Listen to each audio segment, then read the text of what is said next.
so now I'm talking to Stephen, who's doing a talk later on concussion. Stephen, nice to meet you. Nice to meet you too. Thanks, Helen.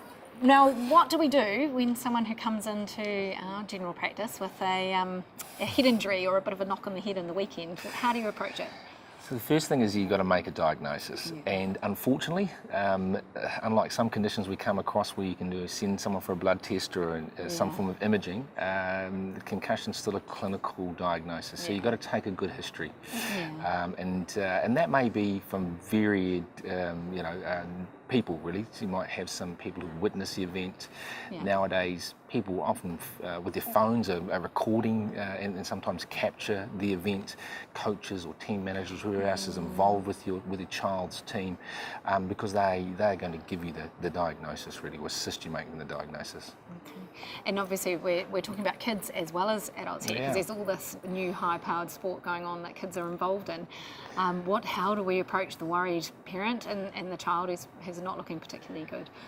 So listen to the parents first. Parents know their kids, and even if they can't put their finger on if there's something wrong, then they'll know something wrong. So for me, if they happen to be at pitch side and witness the event and see that your child's not right, or actually see someone else's child's not right, then I think you just keep it pretty simple. And that if you recognise them, right, you remove them from the game, and then you refer them to someone else.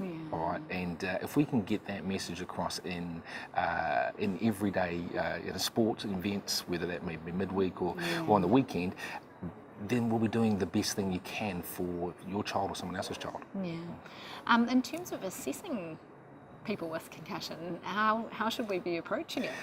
And that's the sticking point, I think, because it does take some time, and primary care practitioners are busy, and they're 15 minutes. And then they're running behind time, and there's a waiting room full of people as well, because you get the urgent fit-ins. So it does take some time, and I think to do it in primary care requires a little bit of structure and a little bit of thought beforehand. Yes, you do have to take a clinical history. Yes, you do have to do some examinations, and your examinations, we use things called the SCAT-5 test, which it's freely available on the web, and you can download that, and it may be best suited your time that you school your nurse practitioner to do that, because anyone can do that, and it's a series of symptom scores, and it's a series of neurocognitive tests that people go through, and some balance tests, and anyone can deliver that. So that kind of makes your time more efficient, if you like. And then you do need to do a quick neurological examination, and you do need to look at someone's cervical spine, and just looking to ensure that they're, for me, pain-free, full range of movement. That's what I'm looking for, because if any of those things are abnormal, then it kind of changes our management a little bit. Okay. And if we see someone that we're not really sure, we think something's not right, what do we do? What's the next step for primary care clinicians? Well, look, time is a wonderful healer, all right? Sure, we have the red flags. So as part of your clinical history and examination, you're looking for those red flags. And if you've got those red flags, those people need to be seen, because they've got a higher chance of having some intracranial pathology, all right? Because concussion is no intracranial pathology, it's a functional disorder, so we don't see anything structurally. So if we've kind of excluded those, then time is a healer. 70% of people will get better within 10 to 14 days with just some really simple advice. And the simple advice is, 24, 48 hours of rest, but then some light activity. And then alongside that, what I call relative mental rest. Doing some things, right? Allowing your child or your worker or your spouse to do things that are normal in the household, so long as it doesn't exacerbate their symptoms. And when I talk about relative mental rest, digital devices aren't part of that relative mental rest, okay? Unless it's for educational purposes. And so for me, if I can say, let's say for children, talk to the parents and say, perhaps it is best the child stays out of school for this week, but they still need to be working. So that work comes home, and you work in what I call the sweet spot, which means it's a U-shaped curve, right? So we want to be working at the bottom of the U-shaped curve.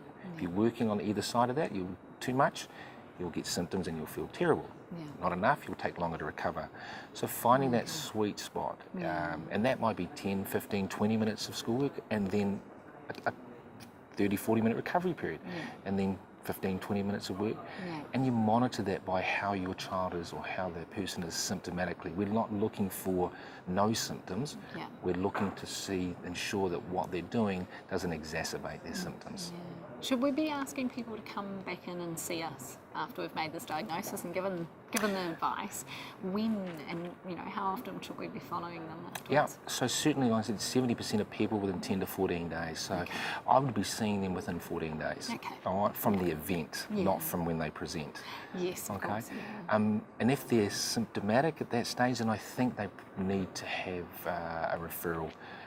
Because they need a more structured, what I call active rehabilitation process. And at that stage, in our setting, we're looking for some other causes that can potentially slow down the recovery, and people get a sort of a worse prognosis.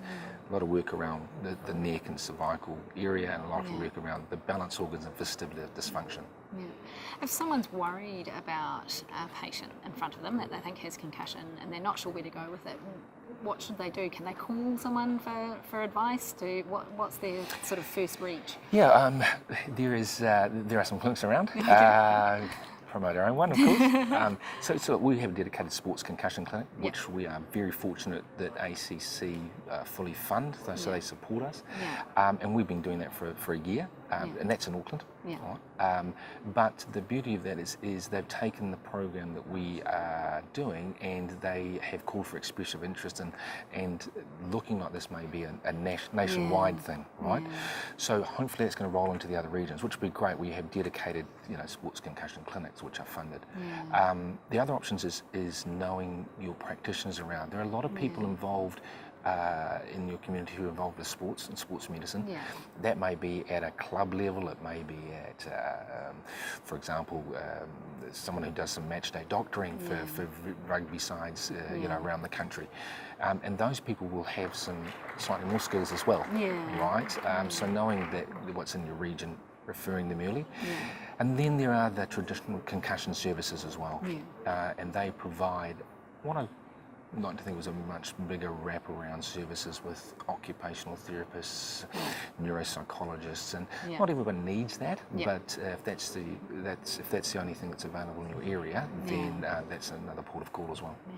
Fantastic. Thank you very much, Stephen, and Pleasure. enjoy the rest of the day. Thank you. Thank you.